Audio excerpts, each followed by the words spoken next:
Good day everyone, this is CK and welcome to our Kashato sessions, a guide to answer an accounting practice set. So last time, ang pinag-usapan natin ay accounting policies and practice, and bawat isa sa mga accounting policies na nakasaad dito sa ating practice set ay inexplain natin. Okay? So in this video, panibagong topic na naman na pag-uusapan natin. And nasabi ko na rin to last time kung ano yung topic natin. So, let's start. So, for this video, ang topic natin ay tungkol sa general instructions. So, napakaraming importanteng parts dito sa general instructions na kailangan nating elaborate kasi kailangan din siya or applicable din siya talaga in this practice set. And kung ano man yung mga kulang pa dun sa accounting policies natin, dito,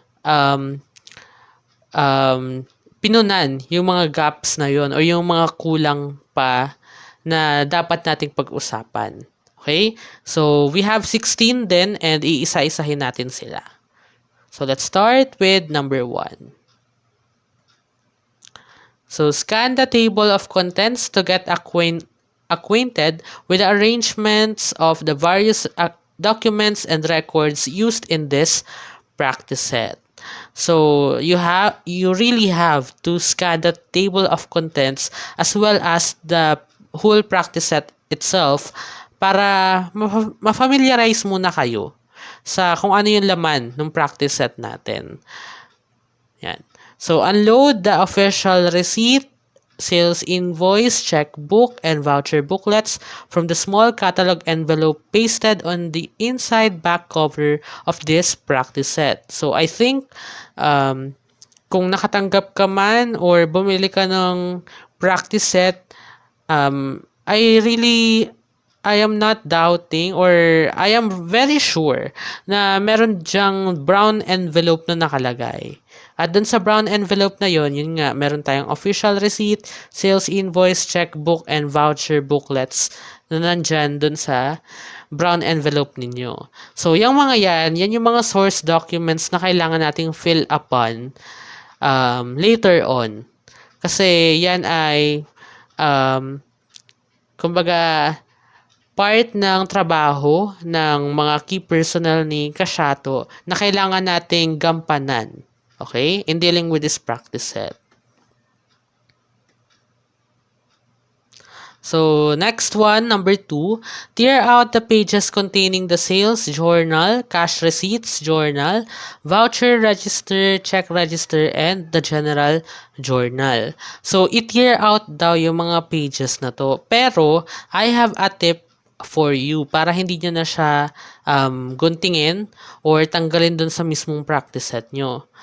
So, itong mga pages na to ay nasa pages 45, 47, 50, and 53.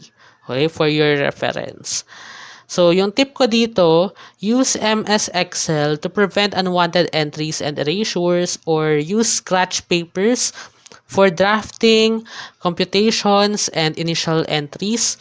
To transfer your answers to the practice set after several tries of checking. Okay? So, pinaka-tip ko talaga yan na if applicable, if you have your computer or your laptop, use MS Excel. Napaka-convenient niya talaga. Kasi, hindi mo na kailangan magsulat ng magsulat. You can adjust your entries agad-agad, one click away lang. Or if you don't have computer or laptop, you can use your mobile phone kasi meron naman tayong app for MS Excel. So, mahalaga din yan and convenient talaga siya. Okay? If wala naman or hindi naman inconvenient sa inyo yung paggamit ng MS Excel, you can use scratch papers muna. Okay? Ang pinaka-tip talaga dyan is huwag ka muna magsusulat agad-agad dun sa practice set mo. Kasi, talagang hindi maiiwasan na sa mga unang entries natin ay magkakamali tayo sa pagsulat ng mga tamang amounts or tamang entries. Okay?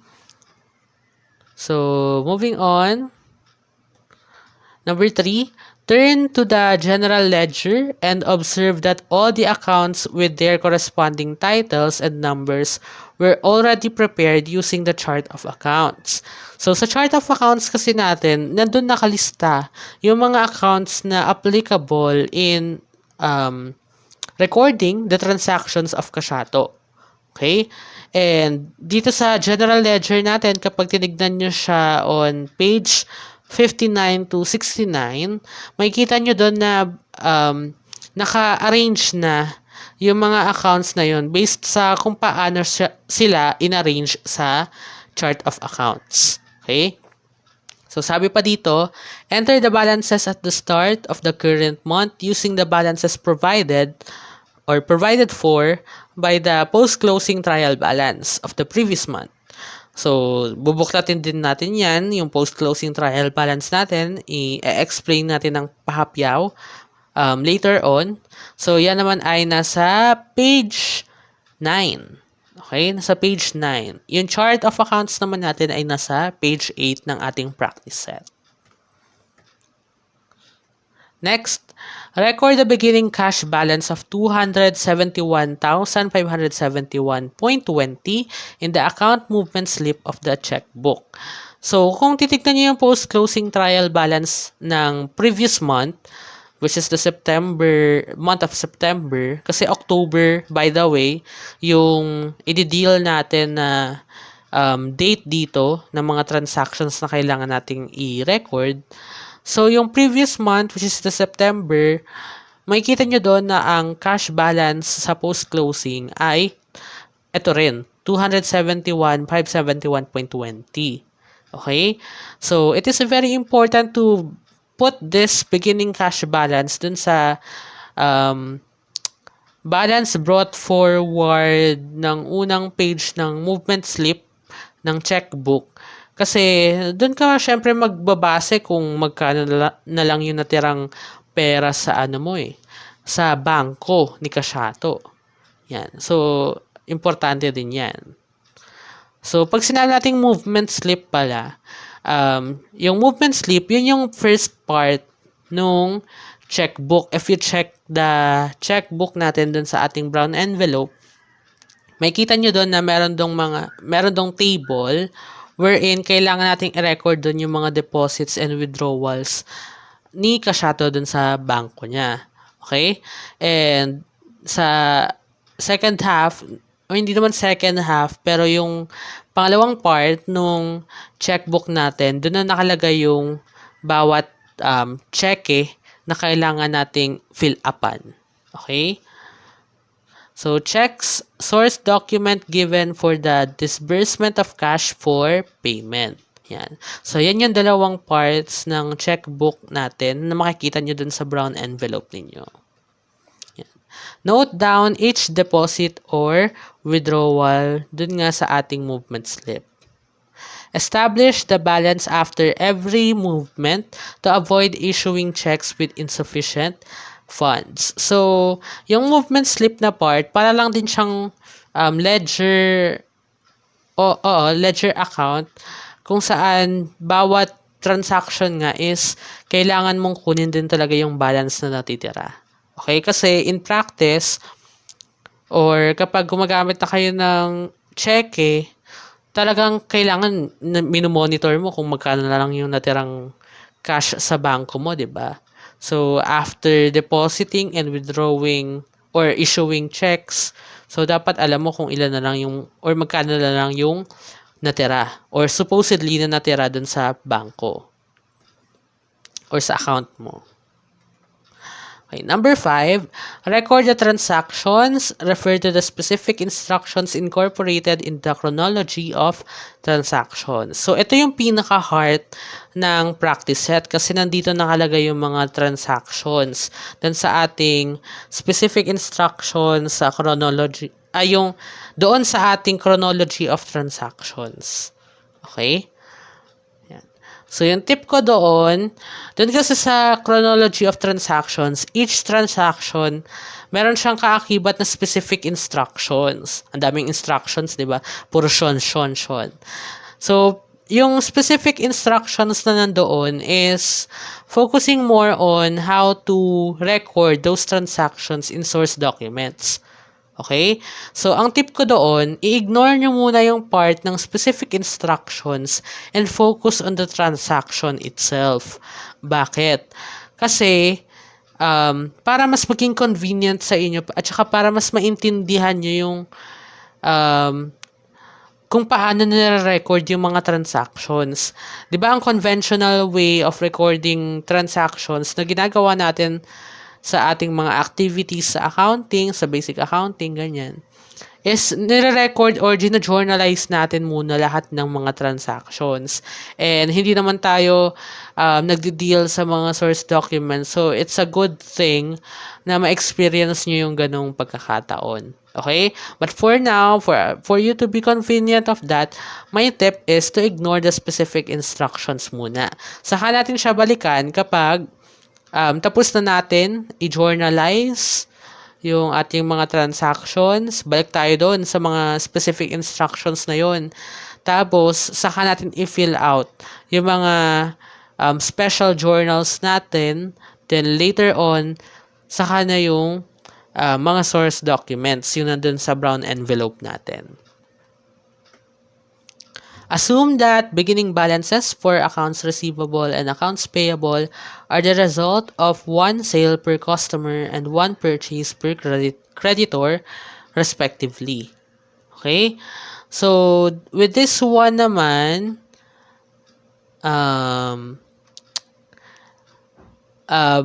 applicable siya when it comes to dealing with vouchers and accounts receivable subsidiary ledger. So, inaano din siya, binibigyang pansin din siya sa mga transactions. But later on, mas maintindihan natin kung paano siya nag-work. Okay? So, let's move on with our next one. Ayan pala, may dagdag pa. In addition, discounts taken in payment is made within the discount period. Okay. So, sabi dito, accounting policies and practice number 7. So, 'di ba pinag-usapan natin doon na yung mga amounts ay o yung mga purchases natin ay in gross amounts. So, kailangan i-check pa muna natin kung ano pa yung mga applicable discounts, kung pasok ba sa discount rate based sa given na terms for that specific transaction. So, kailangan be mindful of the applicable discounts. Okay? And source documents emanating from outside parties have been prepared. So, nabanggit ko na rin siguro to nung first video natin. Nasabi ko, meron tayo dito mga source documents na naka-prepare na, which is galing sa mga entities na transactan ni Kashato. Okay? For example, nag-purchase nga siya ng assets.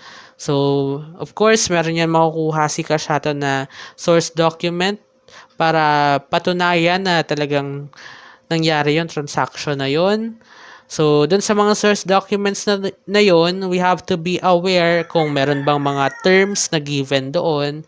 And for us to check kung ano yung applicable na discount. Okay? So, yung mga yun ay makikita sa ating practice set, page 19 to 35. So, yan. Pwede nyo i-check.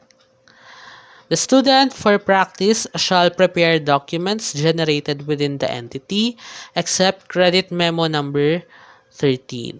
Yan. So, dito nga sinasabi natin na we have to take the responsibility of those key personnel for the signatories of source documents na kailangan nating i-prepare. Okay? So, yun lang naman yung idea dyan. Special instructions in chronology of transactions. So, yun nga yung sinasabi ko sa inyo. Babalikan natin yung ating mga transactions sa chronology of transactions after natin silang ma-journalize. Okay? He shall perform the roles of various individuals to be able to complete the requirements. Yan. So, ang tip ko din dito, be mindful sa mga signatories ng source documents. Kasi, 'di ba napag-usapan nga natin sa first video, we have to be mindful of the responsibilities of the possessions. So, kung saan ba sila applicable na signatory, kung ano ba yung hawak nilang mga documents or mga libro. So, kailangan alam nyo yung responsibilities nila for us to better understand kung saan ba dapat ilagay yung pangalan nila. Kung si Teres Balyada ba ay dapat nasa signatories ng vouchers? Ano ba? Kung si cashier ba ay kailangan nasa signatories ng official receipt? So, yan. Kailangan alam natin yon. Okay.